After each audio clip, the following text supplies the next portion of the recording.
마음 공부, 영원한 행복의 길 10번째 안내, 본래 생명 깨닫기. 앞서 우리는 이치 헤아리기의 의미와 방법에 대해 알아보았다.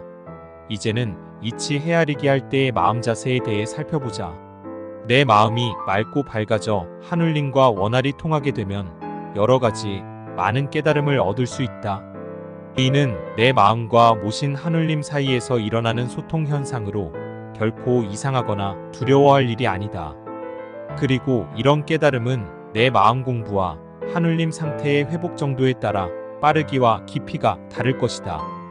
여기서 진정한 알은 나의 노력에 하늘님의 감흥이 더해질 때 가능함을 알 수 있다. 진정한 안과 깨달음을 얻기 위해서는 이치를 헤아리려 분발하고 관련 지식을 쌓으려 노력하는 동시에 내 안의 하늘님을 정성을 다해 공경함으로써 더욱 가까워지고 원활히 통하는 것이 중요하다. 이치를 헤아리고 진리를 깨닫는 것은 오신 하늘님께 효를 다하며 근본을 충실히 할 때 이뤄지는 것이다. 그런데 이렇게 내 안의 하늘님과 통하게 되어 자꾸 알을 얻을수록 마음을 낮추고 삼갈 줄 알아야 한다. 왜냐하면 나에겐 아직도 육신에 얽매인 마음과 생각, 즉 육신관념이 남아있기 때문이다. 그리고 무엇보다 성령, 즉 하늘님이 무궁하듯 진리 또한 무궁하다. 아직 깨닫지 못한 진리는 너무 많으며 풀었다고 여기는 문제도 다 헤아리지 못한 점이 있을 수 있다. 특히 명심해야 할 것은 깨달음을 얻는 과정에서 자칫 우쭐해지거나 마음이 높아질 수 있다는 것이다. 그래서 국리를 통해 깨달음을 얻게 되면 제일 먼저 하늘님께 다음과 같이 지극히 신고할 줄 알아야 한다. 하늘님, 저같이 부족한 사람에게 이러한 깨달음을 베풀어 주셔서 감사합니다. 이 깨달음을 계기로 더욱 바르고 참된 사람으로 거듭나겠습니다. 제가 진정으로 원하는 것은 한평생 오직 바르고 참되게 살아가는 것입니다. 라고 말이다. 이처럼 하늘님이 깨달음을 베풀어 주신 데 대해 진심으로 감사하면서 마음을 더욱 더 낮춰야 한다. 사실 낮은 마음을 유지하는 것은 이치를 헤아릴 때 뿐만 아니라 수련하는 전반에 걸쳐 가장 중요하다. 약간의 깨달음을 얻었다고 마음이 높아지면 내 안에 하늘님이 싫어하고 하늘님과 거리가 다시 멀어진다. 이렇게 되면 계속해서 진리를 깨달을 수도 수련을 진전시켜 나갈 수도 없게 된다. 이제는 이치 헤아리기를 통해 얻은 안과 깨달음을 실천에 옮기는 문제에 대해 살펴보자.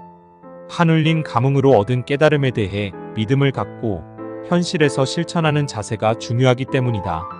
이때 유의할 점이 하늘님 감흥으로 깨달음을 얻었다는 마음에 나만 옳다며 고집을 피워선 안 된다.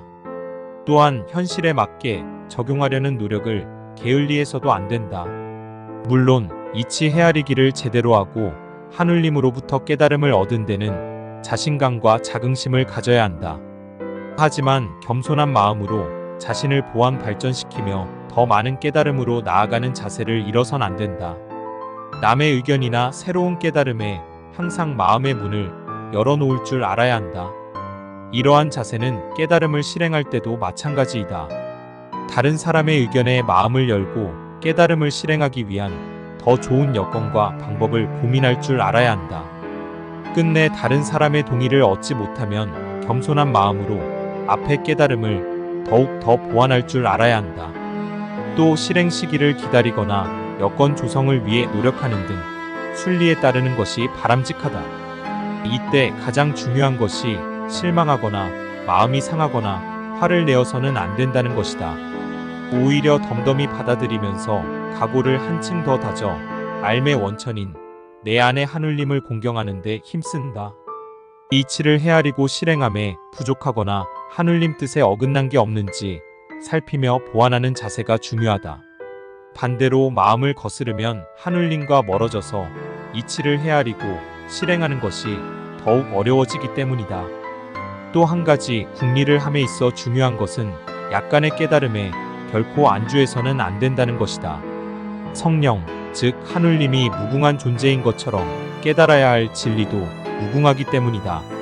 알을 얻게 되면 더욱 바르고 참된 마음으로 진리를 계속 깨닫고 실천해 가겠다고 각오할 줄 알아야 한다. 끝으로 이치 헤아리기의 효과에 대해 알아보자. 이상에서처럼 스스로 이치 헤아리기까지 할 수 있을 때 수련이 보다 원활하게 되어 갈 것이다. 당연히 나와 하늘님의 관계는 더욱 안정되어 더 많은 지혜와 용기와 능력을 얻게 될 것이다. 이렇게 되면 스스로 신고와 주문과 이치 헤아리기에 더 많은 정성과 공경과 믿음을 기울이게 될 것이며 이는 다시 더 많은 지혜와 용기와 능력으로 되돌아오는 선순환이 일어날 것이다. 이 과정을 계속하면 마침내 나와 하늘님은 하나이며 내가 곧 하늘님인 경지에도 이를 것이다. 이는 신이나빌 전인의 높은 경지로 이보다 더 영광스럽고 감사한 일은 없을 것이다.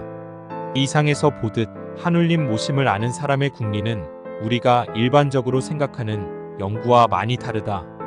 내 삶에서 문제의 해법을 찾고 이치와 진리를 깨달아 나가려면 나의 생각만으로 애쓰지 말고 신고와 주문으로 하늘님과 원활히 소통하면서 답을 찾는데 집중할 줄 알아야 한다. 바로 내 안에 문제 해결과 깨달음의 원천이 있음을 알고 제대로 접근해야 한다는 것이다.